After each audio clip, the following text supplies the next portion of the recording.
The sky above Elysia is darkening as if it knows the fate of the city. The wind, carrying the scent of the nearby forest and the bitter smoke of fires, whips through the gaps in the stone walls. The distant rumble of Roman war drums echoes like the slow march of a funeral procession, stirring the thick silence of the Gallic camp. In the stillness, there is only the steady sound of the soldiers sharpening their blades, their faces grim, as if they understand the gravity of the moment. The ancient earth beneath their feet trembles with a presence that no one can name, but they all feel it. Something inevitable, something tragic. Vercingetorix, the great Gallic chieftain, stands atop the ramparts of his fortress, gazing out over the land. The wind rustles through the wild grasses, whispering of times long past, of kings and warriors whose names have faded into the shadows of history. He clutches his cloak tighter around his shoulders, not just for warmth, but for a fleeting sense of protection. The cloak, once a symbol of his people's strength, is now frayed and worn, as battered as the hearts of his warriors. He feels the weight of the land pressing down on him, an invisible force that seems to draw all the light from the world, leaving only an emptiness that grows with every passing day. The siege has gone on for weeks, maybe months. Time has lost its meaning within these walls, where the cries of children and the groans of the wounded are constant. His gaze drifts toward the Roman lines, neat, disciplined, unyielding. The Romans are relentless, their iron-clad soldiers stretching across the land like a storm of metal. The sight of them stirs something deep within him. Pride, fear, and a sense of sorrow all mingled into a single, suffocating emotion. They are everywhere. They are all around him. Even when they sleep, even when they pause for rest, their presence is a constant weight, a reminder of their strength and the doom that waits at their gates. Their leader, Julius Caesar, is not just an adversary. He is a force of nature, a man who has bent the will of nations to his own desires, who has swept across Gaul with a cold, calculating efficiency. There is no escape from him, no hiding. Elysia itself feels like a coffin, the walls closing in tighter with each day. The siege began under a different moon, when hope had not yet begun to dwindle. The first Roman encirclement had been a spectacle, an awe-inspiring demonstration of Caesar's genius. His soldiers had constructed an entire series of fortifications around the city. Walls, trenches, traps, and watchtowers, all designed to prevent any escape or supply line from reaching the defenders.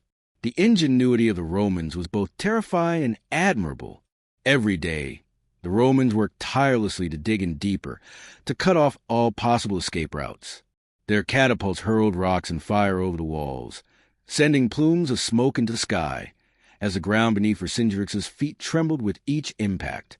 It was a siege unlike any other in history, a deadly dance between the ancient forces of the Gauls and the precise, mechanical force of the Romans. At first, there had been hope, a belief that the Gallic forces might hold out long enough for reinforcements to arrive. Vercingetorix had sent messengers to the surrounding tribes, hoping that the great coalition of Gauls would rise to his aid. But days turned into weeks, and the roads remained silent. The reinforcements never came. The distance between allies stretched into an insurmountable chasm. Hunger became a constant companion. The sound of boots marching across the earth was soon replaced by the hollow sound of empty stomachs. As supplies dwindled, so did the spirits of the defenders. In the early days, their cries of defiance had echoed through the streets, but now there was only silence, save for the occasional groan of a wounded warrior or the creak of the gates as they strained under the pressure. Inside Elysia, the people begin to understand the cruel truth. There will be no victory without help, no escape from the growing tide of Roman might. Their food stores are nearly gone, their water supplies tainted, and the enemy's catapults relentlessly pound the walls. The women and children are hidden deep within the fortress, while the men, those who remain able, prepare for one final stand. Their eyes, once bright with the fire of rebellion, are now dulled by exhaustion, their faces gaunt and hollow. They can no longer tell if the darkness they feel comes from the skies above or the growing despair within their hearts. They are, in every sense, imprisoned, not just by the Roman army, but by the crushing weight of their own isolation. Vercingetorix, too, feels the weight of this isolation. He has come to understand that leadership is not just about battle strategy or the strength of the sword. It is about the burden of hope. And hope in this moment, feels like a stone lodged in his chest, suffocating him. He remembers the days when he had rallied the tribes, when they had marched together as one force against the Romans, when there had been light in his people's eyes. But now, even his own heart grows cold with the understanding that this may be the end. As he walks the ramparts, his mind drifts to the faces of the warriors who have given their lives for this cause. He recalls a conversation with his second-in-command just days before the siege had tightened around them. The man had spoken of the great sacrifices their ancestors had made, of battles fought with honor, of lands held with pride. "We fight not just for ourselves, Vercingetorix," the man had said, "but for the generations to come, for the future of the Gaulish people."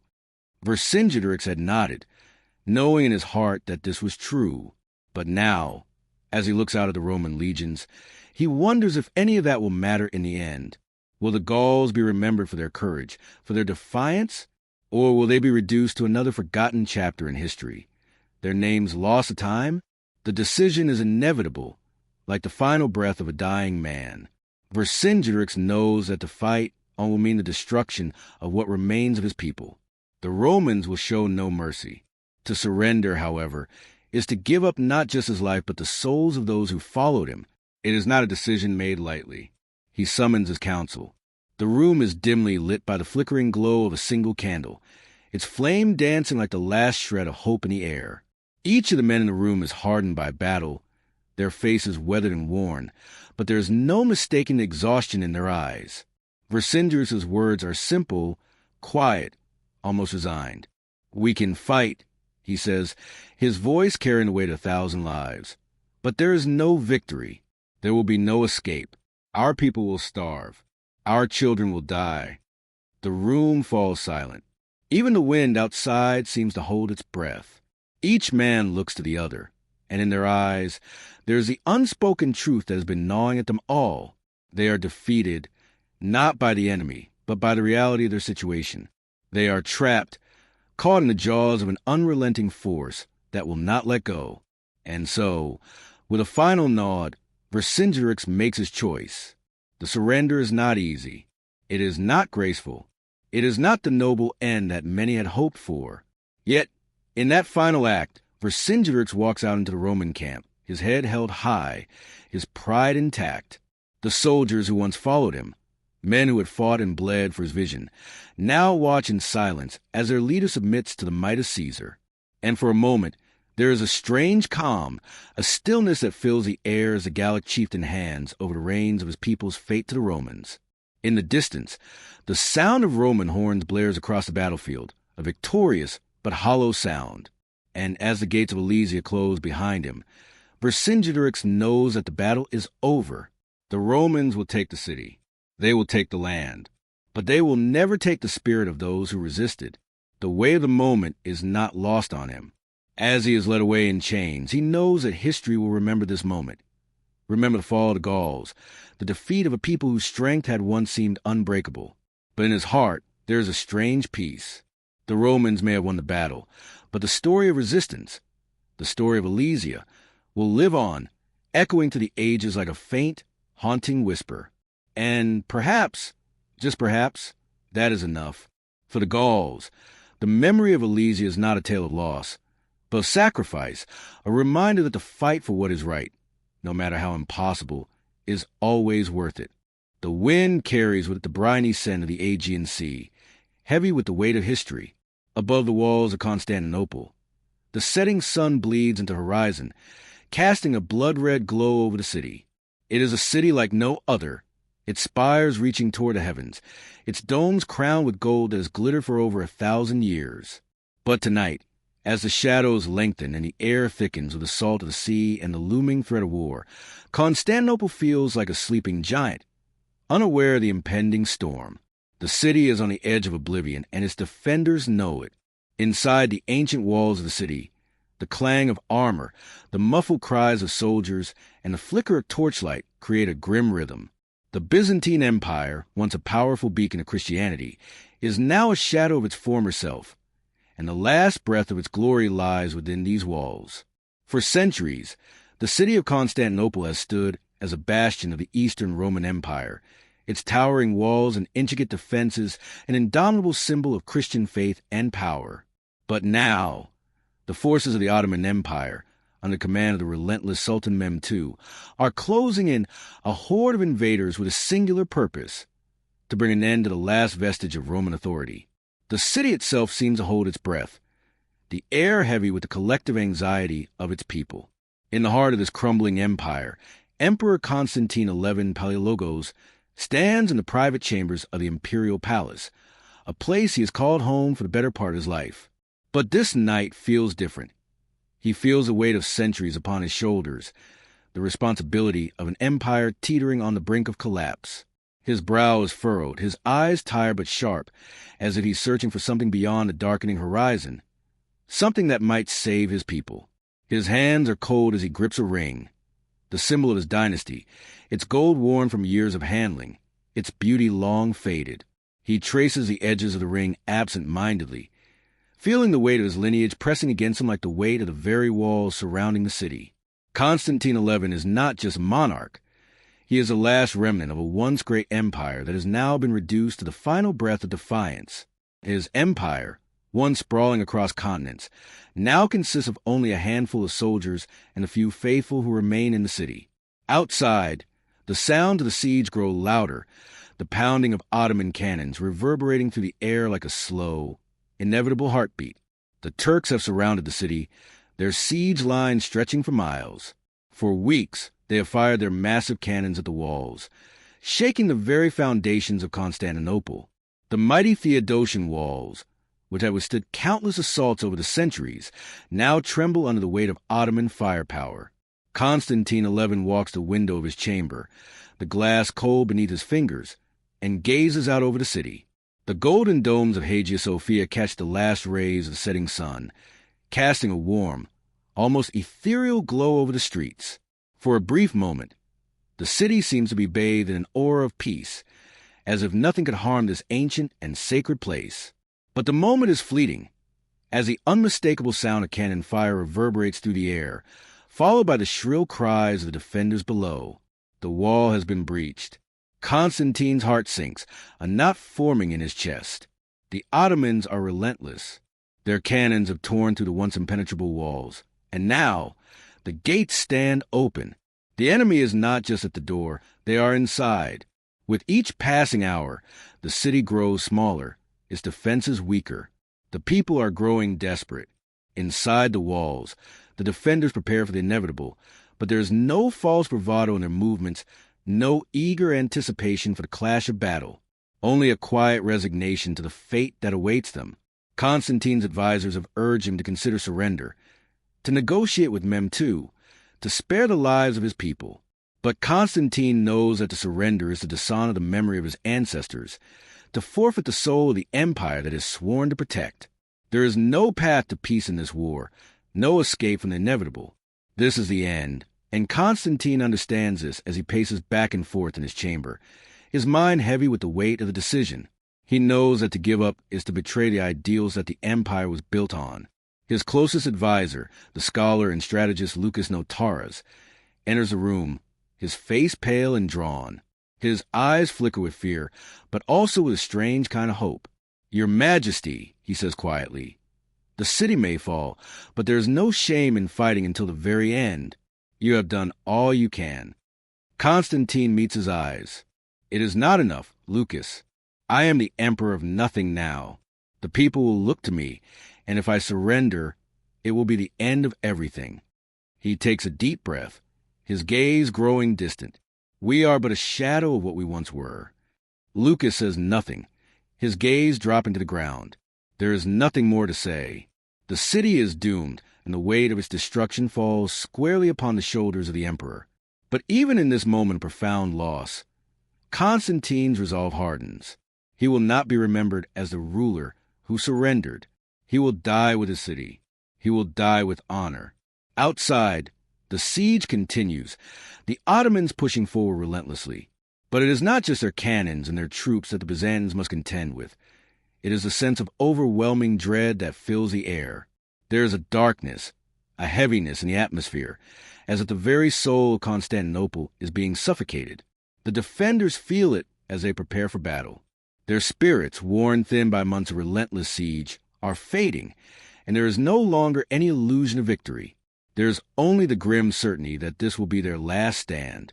As the sun disappears beneath the horizon, the city falls into an eerie silence. The only sounds are the distant rumbles of Ottoman cannons and the hushed prayers of the defenders, whose faith is all that remains between them and the abyss. Constantine, surrounded by his generals and his closest allies, stands at the gates, watching the horizon darken. The final assault is imminent. The gates are opened, and the defenders march out to face their fate. There is no grand speech, no rallying cry, only the soft murmur of prayers and the sound of armor scraping against stone as the soldiers prepare to meet their death. Constantine, clad in the royal armor of his ancestors, stands in the front lines, his face stoic but resolute. He knows this is the end. There will be no reinforcements. There will be no miracles. There is only the harsh reality of the battle before them.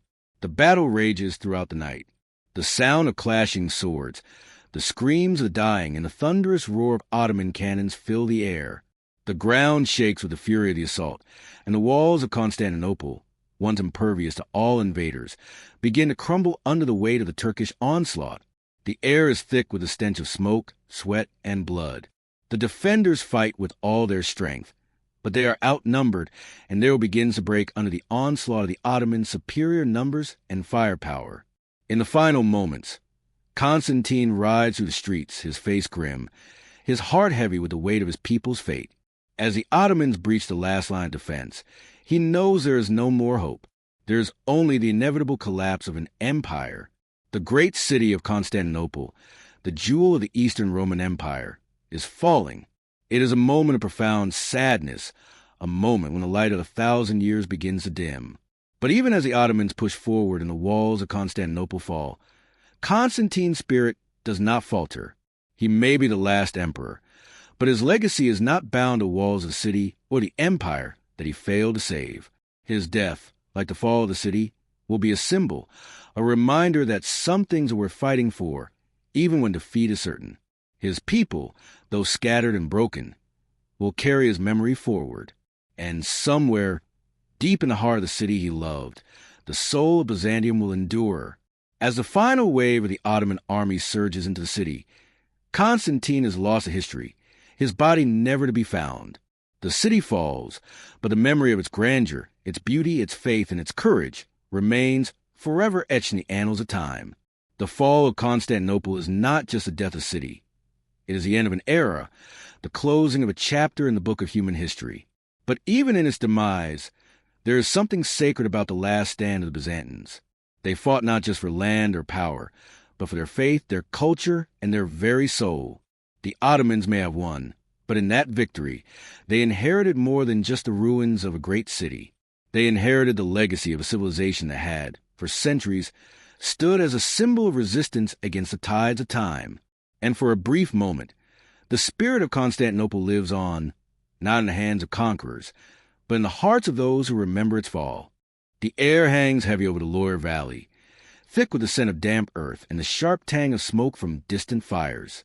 A pale, gray fog clings to the riverbanks, shrouding the city of Orleans in an ethereal, haunting silence. The once vibrant streets now lie under a thick layer of ash, the echoes of their former life barely audible beneath the steady drumbeat of war. Orleans, the last remaining French stronghold in the face of the English invasion, is on the brink of collapse, its gates shut tight against the encroaching storm of soldiers, starvation, and despair. Outside the city, the sound of hooves thunders across the earth as English knights prepare for the final push, their banners snapping in the cold wind like ominous harbingers of doom. They have laid siege to the city for months, their soldiers weary but resolute. The once proud defenses of the French now seem flimsy in comparison, a final bastion of resistance against an unrelenting tide.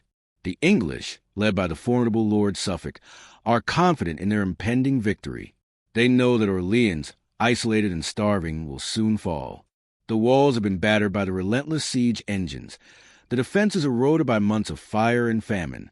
The people within the city, men, women, and children alike, are gripped by the terror of the inevitable. The city is on the edge of collapse, both physically and spiritually. The very soul of France is at stake, and the fate of an entire nation seems to hinge on this moment. But in the heart of the besieged city, beneath the shadow of despair, a whisper begins to rise, a whisper of something greater than the sword, something unseen yet undeniably powerful. In the depths of the Cathedral of St. Croix, the people of Orleans gather pray. Their voices rise in unison, a single, trembling plea for salvation, for a miracle, for hope. They are starving, exhausted, and broken. Yet, even as the English forces tighten their grip, they cling to the last thread of faith that has bound them together in the face of overwhelming odds. It is in this moment of profound despair that the figure of a young woman appears at the gates of the city, a figure who will change the course of history. Jeanne d'Arc, a peasant girl from the village of Domremy, arrives at Orleans with nothing but the fire of divine conviction in her eyes and the courage of a warrior in her heart. She is a girl no older than 18, but her presence commands respect as though she were born into battle. Dressed in simple peasant garb, with a sword at her side, she looks like an apparition, the living embodiment of the faith that her people have clung to in their darkest hour. Her arrival is as sudden as it is unexpected, a gift sent from the heavens, or so the people believe. Joan's mission is clear: to lift the siege of Orleans, to break the English stranglehold, and to restore the crown of France to its rightful heir, Charles VII. She claims to have received divine visions, messages from saints and angels, guiding her to this moment. Her faith is absolute, her resolve unshakable. When she arrives at the gates of Orleans, she is greeted with a mixture of awe, skepticism, and hope. The city's defenders, weary from months of conflict, look at her with eyes full of doubt. How could this young girl, this unarmed, untested peasant, offer anything against the seasoned English knights who have laid siege to their city? But Joan is undeterred. She demands an audience with the French leaders, and with her vision clear, she speaks with the authority of a king, with the conviction of someone who knows their purpose is divinely ordained. The leaders of the French forces, including the brave but battle-worn commander Jean de Dunois, are skeptical at first. Yet there is something about Joan that cannot be ignored, a fire in her eyes, a spirit that seems untouched by the weight of the world's cynicism. Against all odds, they listen. Her voice is soft but firm, her words imbued with a power they cannot deny. "I come in the name of God," she says. "I have been sent to drive out the English. Orleans will be freed, and the Dauphin will take his rightful place upon the throne of France. Trust in me, and we will see victory." At first, there is resistance. The leaders are cautious, hesitant to place their faith in a girl who claims divine inspiration. But as the days go on, and the English continue their relentless assault, doubts begin to give way to hope. There is a shift in the atmosphere within the city. A spark ignites in the hearts of the soldiers. The people begin to see Joan not as a mere girl, but as a messenger of something greater than themselves. The winds of fate are shifting. On the day after her arrival, Joan's first task is to convince the French forces to take the offensive. The French army has been on the defensive for months, worn thin by the siege. Yet Joan insists that the time has come to strike. Her first battle will be a small skirmish against the English forces outside the city walls. As she leads the charge, her horse thunders across the battlefield, her banner raised high, its vivid colors catching the light of the sun. The soldiers around her, many of whom have not fought in months, are hesitant at first, but as they see Joan's courage, as they hear the sound of her voice calling them to arms, they rally. For the first time in what feels like an eternity, they begin to fight with a ferocity that had long since been extinguished. The battle is chaotic. Smoke fills the air, and the sound of clashing steel rings through the streets of Orleans. Joan moves like a specter through the carnage, her presence inspiring those around her to fight with an energy they thought had left them. The English, who had expected an easy victory, are caught off guard. The ferocity of the French counterattack takes them by surprise. Joan's banner flies high above the fray, a symbol of hope and divine favor. And in that moment, it seems as though the tide of the war itself has shifted. The battle ends in a hard-fought victory for the French, but it is more than just a military success. It is a turning point, a moment when the heart of the nation begins to beat once more. Joan's faith, her unwavering belief in the divine, has stirred something deep within the people of France. They are no longer just soldiers. They are warriors, inspired by the belief that they are fighting not for land or power, but for their very faith and their country's future. In the days that follow, Joan continues to inspire the defenders of Orleans, leading them to victory after victory. The siege that seemed so inevitable begins to unravel as the English forces, demoralized by their unexpected defeat, begin to lose ground. Orleans, once a city on the brink of destruction, begins to breathe again. Its people, who had once been on the verge of surrender, now fight with renewed strength and determination. But Joan's victory is not just a military one. It is a spiritual triumph.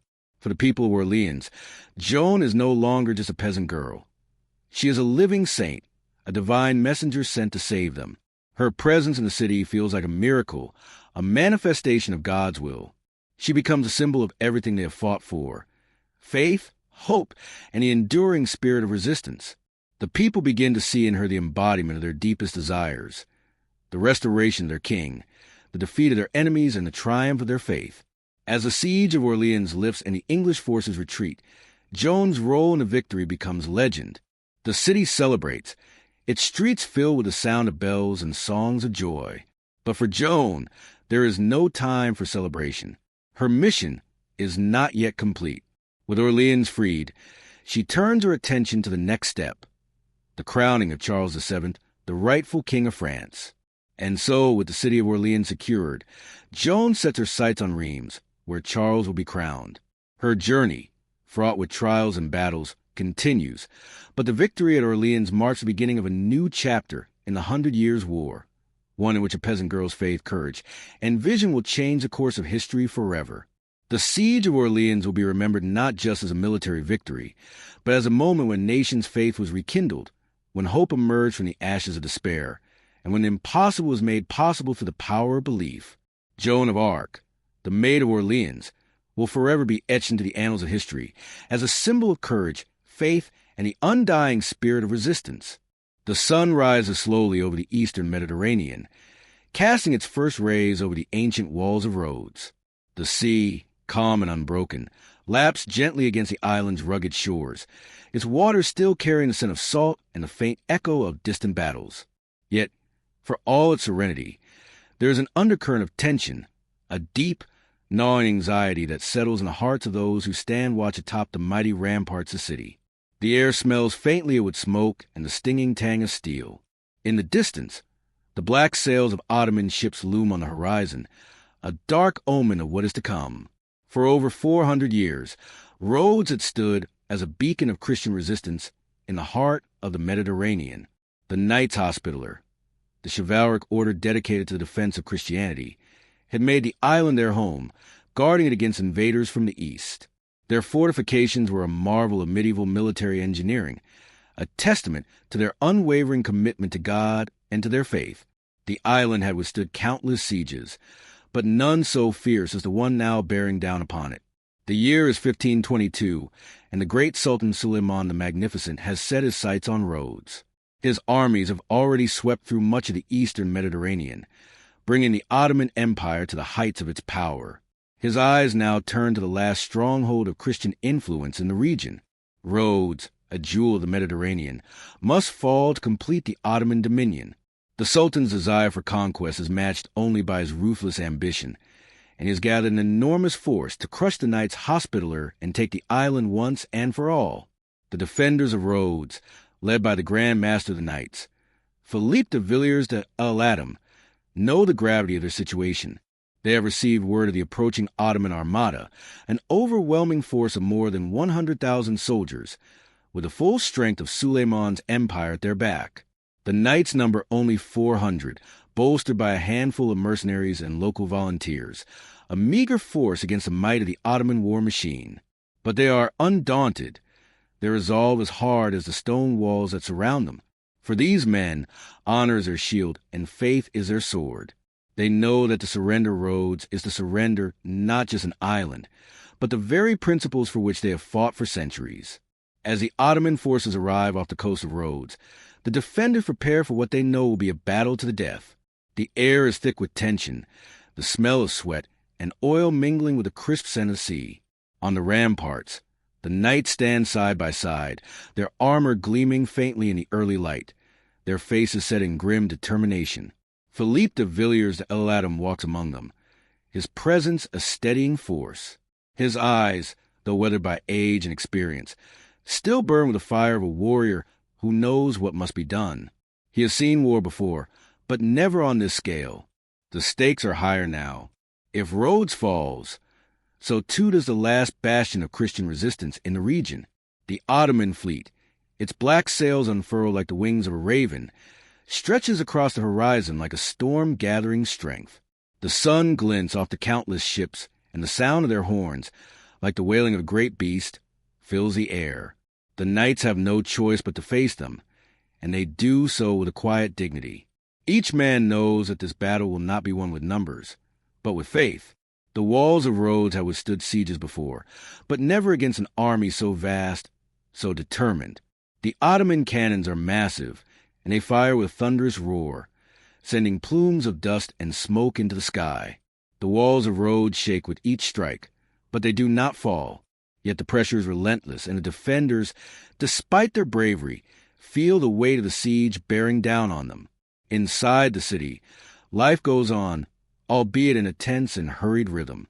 The knights, their swords always close at hand, tend to their duties with military precision. The smell of bread and stew wafts from the kitchens, but the food is scarce, and the hunger gnaws at their insides. Supplies are dwindling, and there is no promise of reinforcements from the Christian powers of Europe.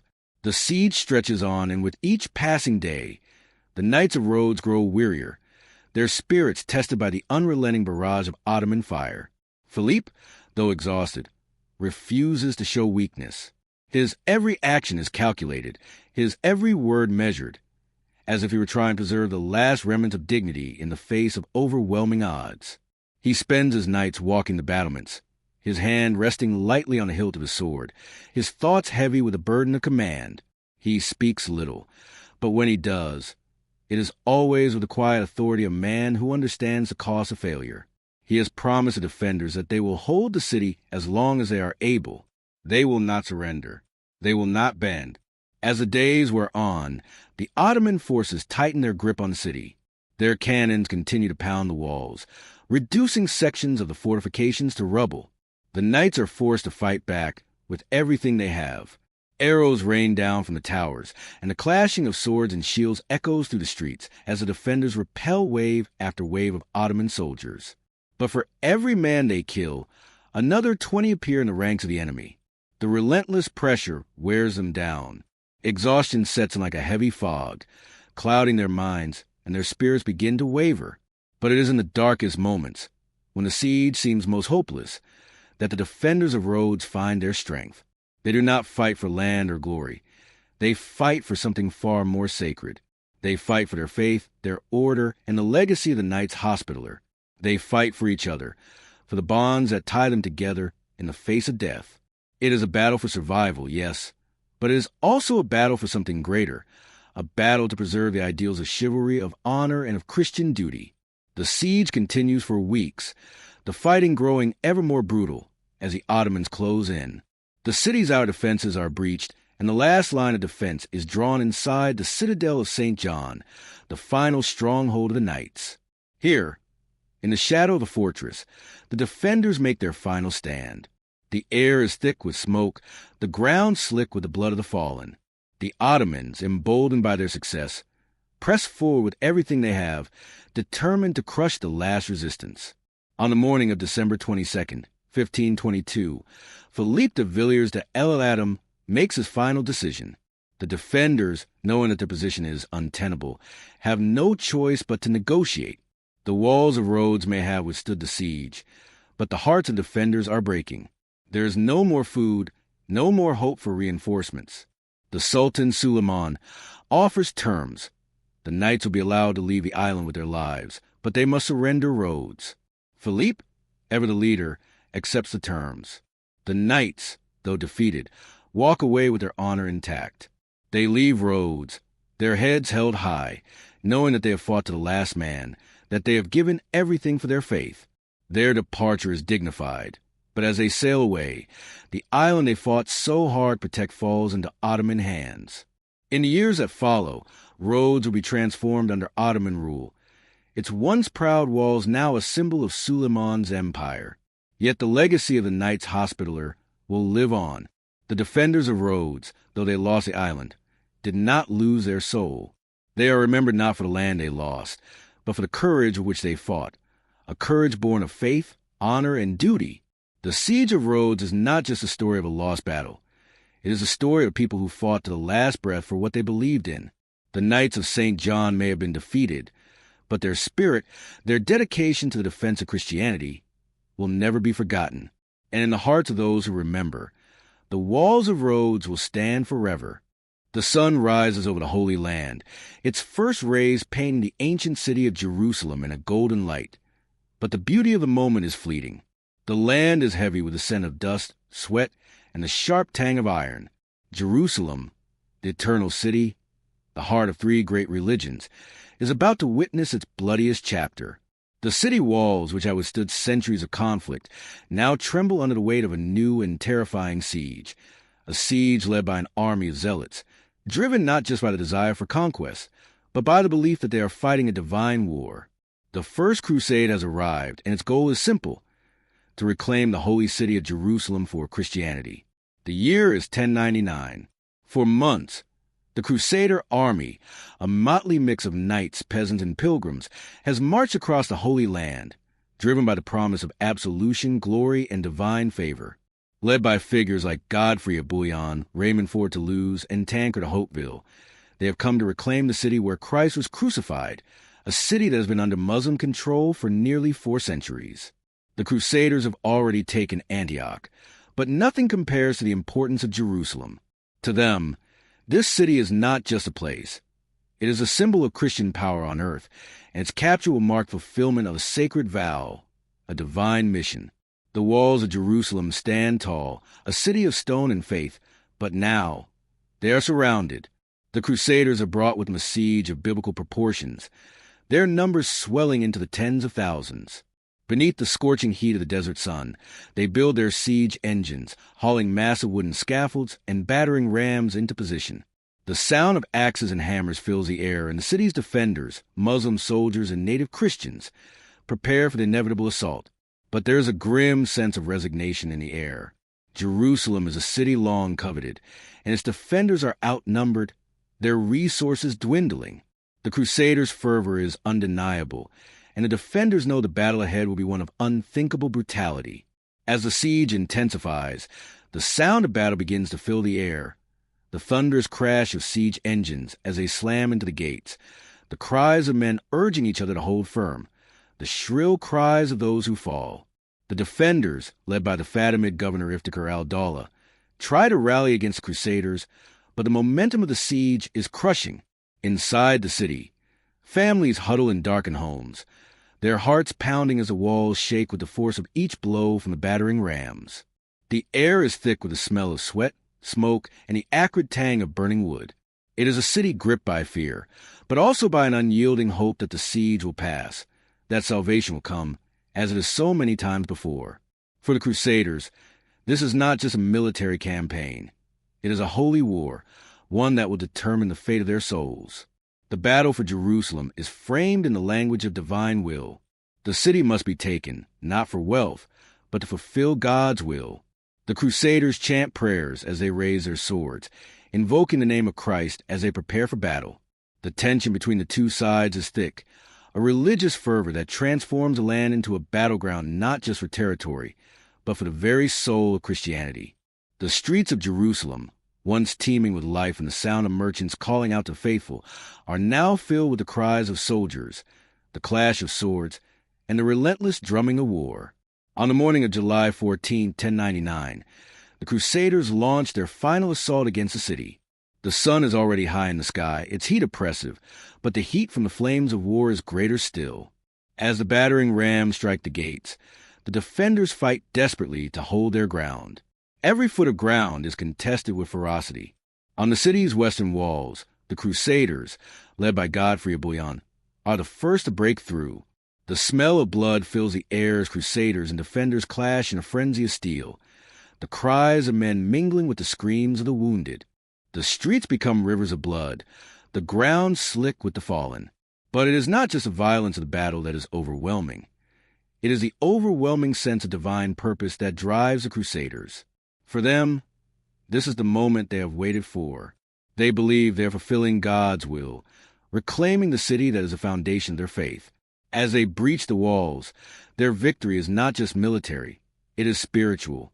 They shout praises to Christ, their voices rising over the din of battle. The city's gates fall, and the Crusaders flood into the city, their flags raised high, their swords flashing in the sunlight. The defenders of Jerusalem, exhausted and broken, fall back into the narrow streets, fighting until they have no strength left to give. The city falls, but it does not fall without a final, terrible price. The Crusaders, in their zeal, give no quarter. The streets are littered with bodies, both Christian and Muslim, and the air is thick with the stench of death. There is no mercy for the defenders. The Crusaders' victory is swift, but it is also brutal. The city is looted, its treasures taken by the victors, but the Crusaders also engage in horrific acts of violence. For days, the streets of Jerusalem run with blood, and the cries of the dying echo through the city. The Crusaders' victory is not just a military triumph. It is a fulfillment of a divine mandate. Inside the city, the Christians who had lived under Muslim rule now find themselves liberated, but not unscathed. The city that had once been a symbol of unity among the three Abrahamic faiths is now a symbol of conquest and division. Jerusalem is free, but it is free in a way that few had ever imagined. It is a city in which one faith has triumphed over the others. For the Crusaders, it is the beginning of a new era, a period of Christian control over Jerusalem that will last for nearly a century, but at a cost that none can truly measure. The aftermath of the siege is one of both euphoria and horror. The Crusaders pray in the Church of the Holy Sepulchre, the place where they believe Christ was crucified and resurrected. But even here, there is no peace. The city is in ruins, the bodies of the fallen stacked in heaps, the streets choked with dust and blood. The church, once a symbol of hope, now stands as a solemn reminder of the brutal cost of religious warfare.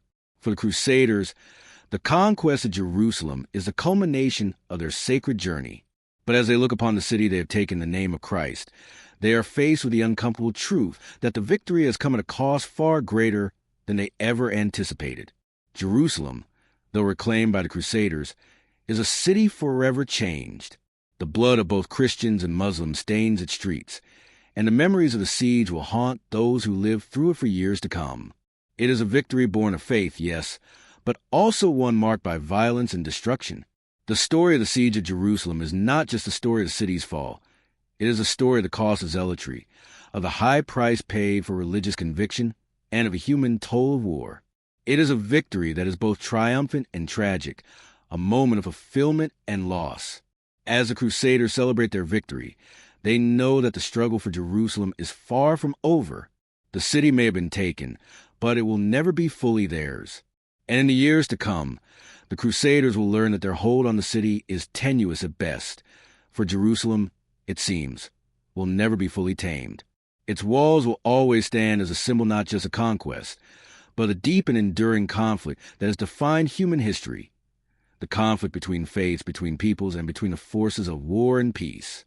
The sky over Vienna is a dull, muted gray, the heavy clouds hanging low like a dark omen, mirroring the tension that has gripped the city. The walls of the great imperial capital stand tall and firm, their centuries-old stone facing the rolling hills that lead into the heart of Europe.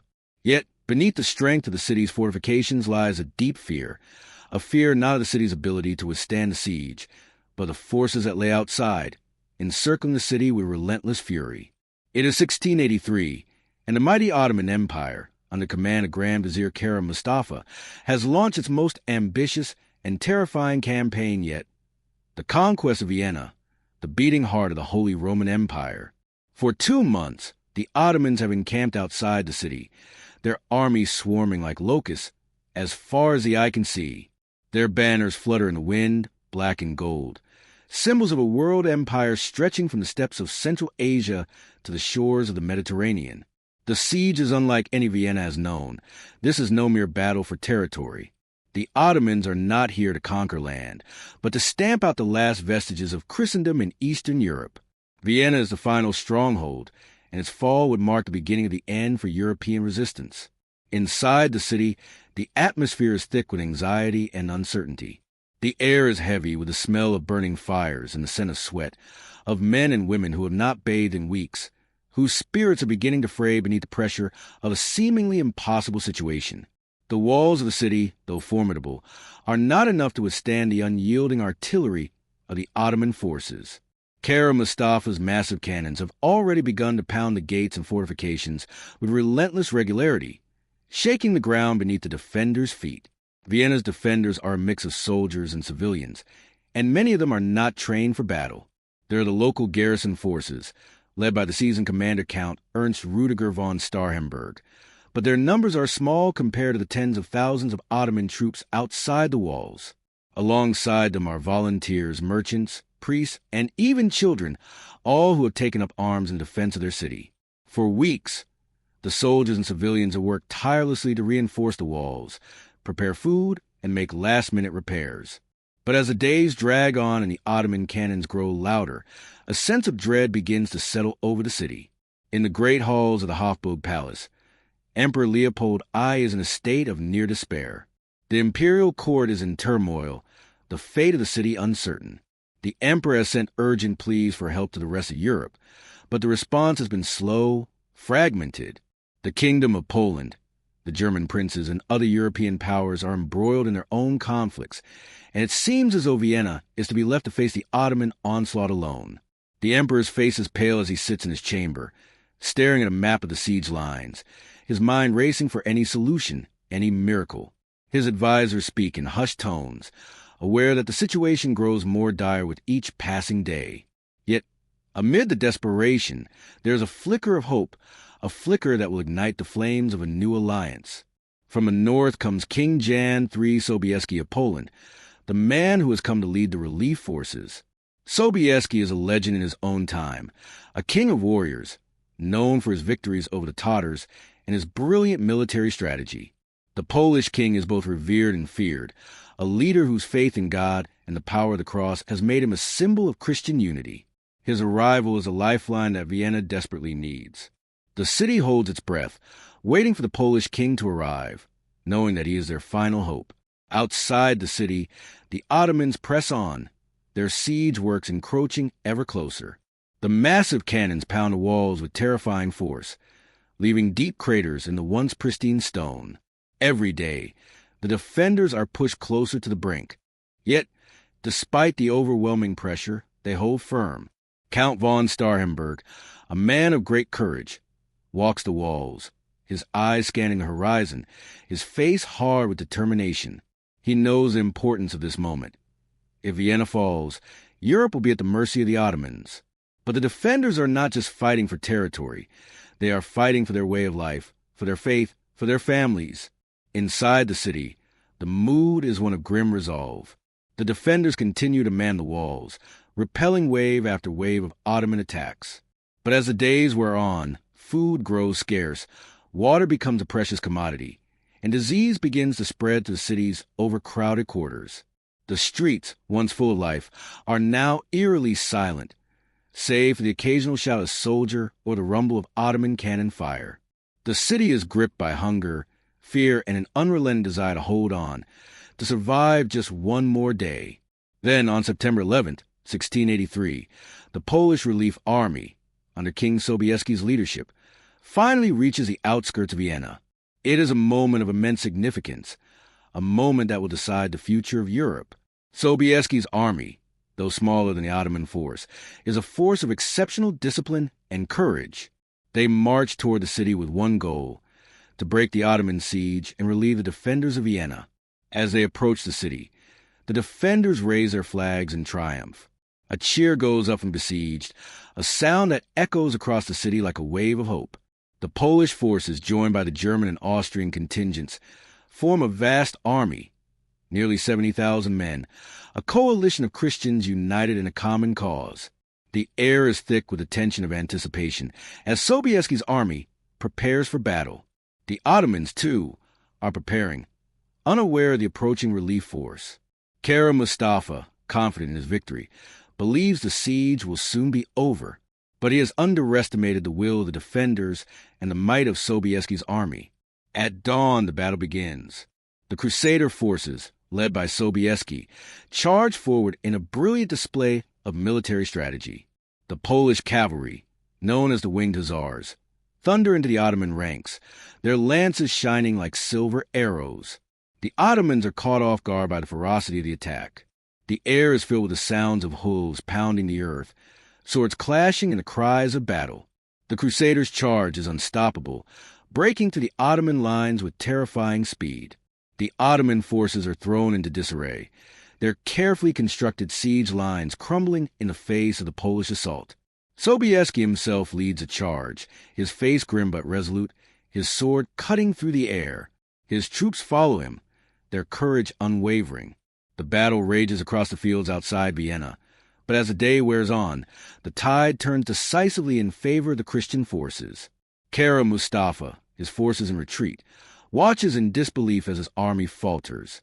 The Ottomans, once so confident, are now fleeing in disarray. By nightfall, the battle is over. The Ottomans have been defeated, and the siege of Vienna has been broken. Sobieski's army has saved the city, and with it, the heart of Europe. The defenders of Vienna, their spirits lifted by the arrival of the Polish king, are now victorious. The city is saved, but the price of victory has been high. The streets are filled with the wounded, and the bodies of the dead are carefully laid to rest.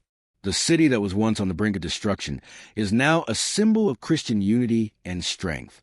As the sun sets over Vienna, the city rejoices. Sobieski enters the gates, his army following him in a parade of triumph. The people of Vienna gather in the streets, cheering for their savior, their protector. But Sobieski, ever humble, does not bask in the glory of his victory. Instead, he bows his head in prayer, thanking God for the success of the campaign. He knows that this victory is not just his. It is a victory for all of Christendom, for Europe, and for the faith that has united them in the face of darkness. The siege of Vienna marks the turning point in the Ottoman Empire's expansion into Europe.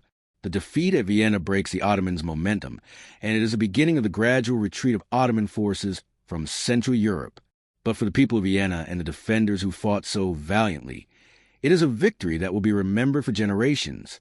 It is a testament to the power of unity, faith, and the will to stand against overwhelming odds. The city of Vienna lies under a heavy, oppressive sky. A cold wind howls through the narrow streets, carrying with it the smell of smoke, sweat, and the distant rumble of Ottoman siege engines. The sound of hammering and scraping of iron on stone fills the air as the defenders work feverishly to repair the walls, but it is a futile effort. The forces that lay siege to the city are too vast, too relentless.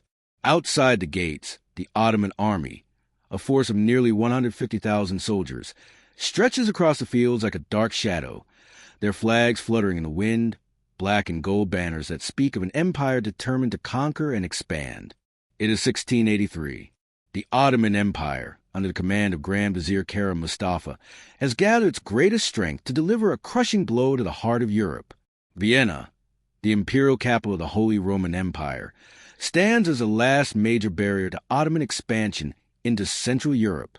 The Ottomans have already conquered much of the Balkans, and now they aim to take Vienna, the gateway to the rest of Europe.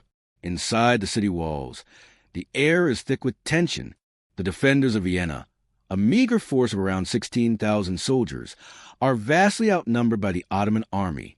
Led by the determined Count Ernst Rudiger von Starhemberg, they have prepared the city's fortifications as best as they can, but there is no escaping reality. The city is on the brink of collapse. The defenders are not just soldiers, but civilians, merchants, priests, and even children. Every hand is needed to hold the walls. For weeks, the Ottomans have pounded the gates and walls with massive cannons, their siege engines booming like thunder. Each shot shakes the ground beneath the defenders' feet, each strike a reminder of the overwhelming force that is closing in. Despite the immense pressure, the defenders refuse to surrender. Their resolve is steeped in their faith, the belief that they're the last line of defense against a tide of darkness that threatens to sweep across Europe. Count von Starhemberg walks the walls, his face grim, Yet his posture remains upright with an unwavering determination. He knows that the city cannot hold forever. Food is running low, and the men are weary. The people of Vienna are growing anxious, and their hope is fading. But the Count, a seasoned commander, knows that surrender is not an option. Vienna is not just a city. It is a symbol of Christendom, the heart of a Europe that has fought for centuries to keep the Ottomans at bay. If Vienna falls, the whole of Europe may fall with it. But there is hope, still a slim thread of hope. In the north, King Jan III Sobieski of Poland is gathering his forces. A legendary warrior and king, Sobieski is known for his victories against the Tatars and his unshakable faith. His reputation as a leader who combines military brilliance with deep religious conviction has made him a symbol of Christian unity in the face of an ever-growing Ottoman threat. The Emperor of the Holy Roman Empire, Leopold I, has sent desperate messages pleading for Sobieski's help, and the Polish king, recognizing the threat to the entire continent, begins the long journey south. Inside Vienna, the defenders hear word of Sobieski's approach. It is a moment of renewed strength, a spark of hope amid the crushing weight of the siege. Despite their dire situation, the people of Vienna feel their spirits lift. The King of Poland, their deliverer, is coming to their aid. But as the days drag on and the Ottomans continue to press, the situation becomes increasingly dire. The Turkish army surrounds Vienna on all sides, cutting off all access to supplies and reinforcements. Disease spreads through the city, and the people suffer under the constant bombardment. Starvation looms on the horizon, and the defenders are stretched to their limits. The sound of battle are constant, the cries of soldiers and civilians alike becoming a grim backdrop to the rhythmic pounding of Ottoman cannons. Still, they hold.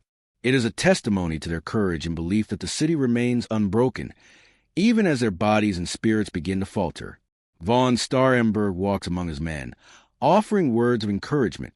The city's clergy continue to hold Mass, praying for deliverance, their chants rising up as a counterpoint to the violence that surrounds them. It is faith, more than any wall or weapon, that holds Vienna together in these dark days. For the defenders, the city represents more than just strategic importance. It is a sacred place, the last stronghold of Christendom in Eastern Europe. To fall would be to surrender everything they have fought for, everything they hold dear.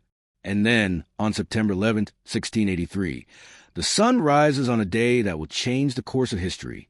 King Sobieski's army arrives at the outskirts of Vienna, a vast force of nearly 70,000 men, made up of Polish, Austrian, and German soldiers.